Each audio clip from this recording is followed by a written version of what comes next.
अस्सलाम वालेकुम friends, welcome to निशा समेल। इनकी நம்ம ரொம்ப டேஸ்டான ஆலு மசாலா தாங்க பார்க்க போறோம். வாங்க எப்படி செய்யறதுன்னு பார்க்கலாம்.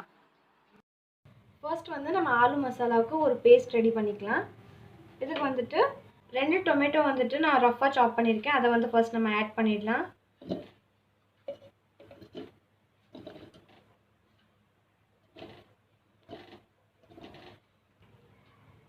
ஸோ 2 டொமேட்டோ ஆட் பண்ணதுக்கு அப்புறமா நான் ஒரு 3 ஆனியனை வந்துட்டு ரஃப்பா சாப் பண்ணி வச்சிருக்கேன். அதுவும் ஆட் பண்ணிடலாம்.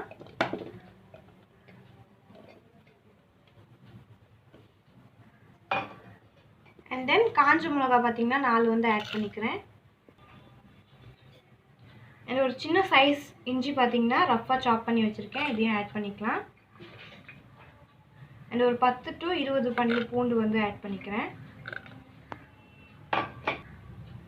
இப்போ இதில் கொஞ்சமாக வாட்டர் ஆட் பண்ணிக்கலாம். ஆட் பண்ணிவிட்டு இது ஒரு நல்ல ஸ்மூத் பேஸ்ட்டாக நம்ம அரைச்சி எடுத்துக்கலாம்.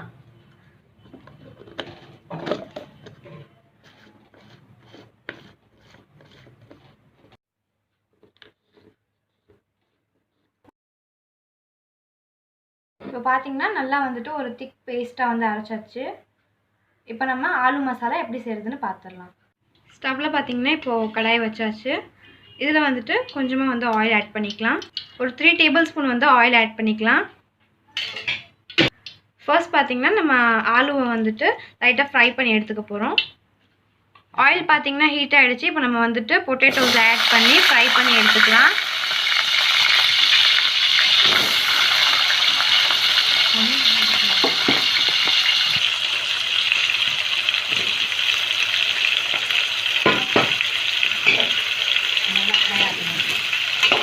ஸோ அந்த எண்ணெயில் பார்த்தீங்கன்னா நல்லா ஃப்ரை ஆகட்டும். அது வரைக்கும் நம்ம வெயிட் பண்ணலாம்.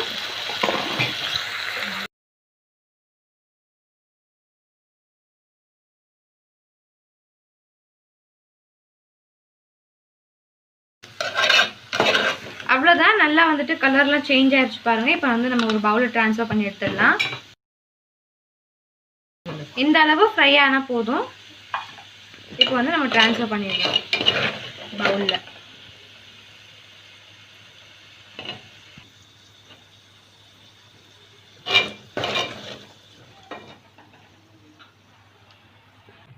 இப்போது நம்ம ஆலு பார்த்தீங்கன்னா ஒரு பவுலில் ட்ரான்ஸ்ஃபர் பண்ணியாச்சு. இப்போ அதே ஆயிலில் பார்த்தீங்கன்னா நம்ம ஸ்பைசஸ் ஆட் பண்ணிடலாம். 1 ஸ்பூன் பார்த்தீங்கன்னா சீரகம், 1/2 டேபிள் ஸ்பூன் சோம்பு, 2 to 3 பட்டை, 4 கிராம்பு, 2 ஏலக்காய், 10 to 15 மிளகு. இதை நம்ம இப்போ ஆட் பண்ணிக்கலாம்.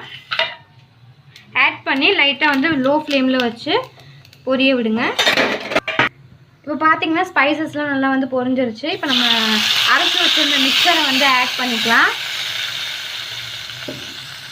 இப்போது நம்ம கிரைண்ட் பண்ணி வச்சுருக்க மசாலா பேஸ்ட் பார்த்தீங்கன்னா ஆட் பண்ணியாச்சு. இதில் 1 டேபிள் ஸ்பூன் நம்ம சில்லி பவுடர் ஆட் பண்ணிக்கலாம். ஆட் பண்ணிவிட்டு நல்லா மிக்ஸ் பண்ணி விட்டுருங்க.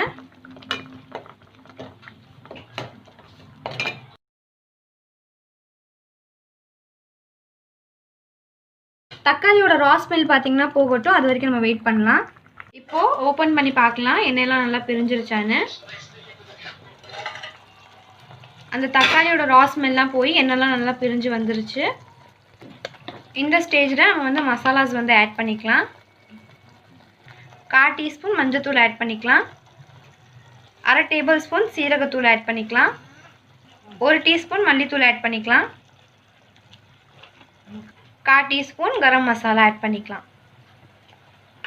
ஆட் பண்ணிவிட்டு எல்லாத்தையும் நல்லா ஒரு மிக்ஸ் கொடுத்துடலாம். எல்லாத்தையும் நல்லா மிக்ஸ் பண்ணிக்கோங்க. மசாலாலாம் பார்த்தீங்கன்னா ஆட் பண்ணி நல்லா மிக்ஸ் பண்ணி விட்டாச்சு. மேலே எண்ணெய்லாம் பார்த்தீங்கன்னா ஃப்ளோட் ஆகிடுச்சு. இந்த நேரத்தில் நம்ம ஃப்ரை பண்ணி வச்சுருக்க ஆலு ஆட் பண்ணிடலாம். ஆலு ஆட் பண்ணிவிட்டு தேவையான அளவு சால்ட் ஆட் பண்ணிக்கலாம். இப்போ சால்ட் ஆட் பண்ணதுக்கப்புறமா நல்லா ஒரு மிக்ஸ் கொடுத்துருங்க.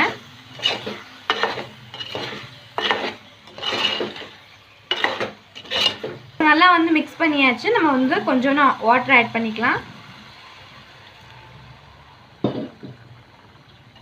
வாட்டர் ஆட் பண்ணிவிட்டு நல்லா மிக்ஸ் பண்ணி விட்டுக்கோங்க.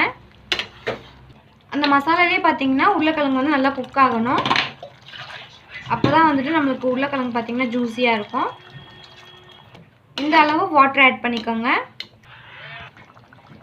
ஸோ இந்த கிரேவிலே பார்த்தீங்கன்னா நல்லா வந்துட்டு அந்த உருளைக்கிழங்குலாம் வந்து பார்த்திங்கன்னா வேகட்டும். அது வரைக்கும் நம்ம வெயிட் பண்ணலாம். ஓப்பன் பண்ணி பார்க்கலாம். ஆலு மசாலா பார்த்திங்கன்னா ரெடி ஆகிட்டுருக்கு. நல்லா எண்ணெய்லாம் வந்து மிதந்துருக்கு. இப்போது ஒரு மிக்ஸ் கொடுத்துடலாம்.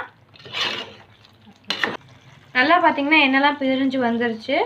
இன்னும் ஒரு 2-3 மினிட்ஸ் இருக்கட்டும். அப்புறம் நம்மளுக்கு ஆலு மசாலா வந்து ரெடி ஆகிடும்.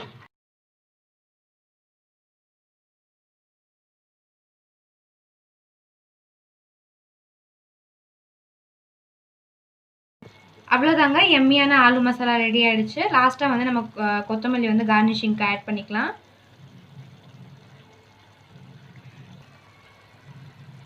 அவ்வளோதாங்க, எம்மியான ஆலு மசாலா பார்த்திங்கன்னா ரெடி ஆகிடுச்சு. இந்த வீடியோ உங்களுக்கு பிடிச்சிருந்துச்சுன்னா லைக் பண்ணுங்கள், சப்ஸ்கிரைப் பண்ணுங்கள், பக்கத்தில் பெல் பட்டனை கிளிக் பண்ணுங்கள். தேங்க்ஸ் ஃபார் வாட்சிங்.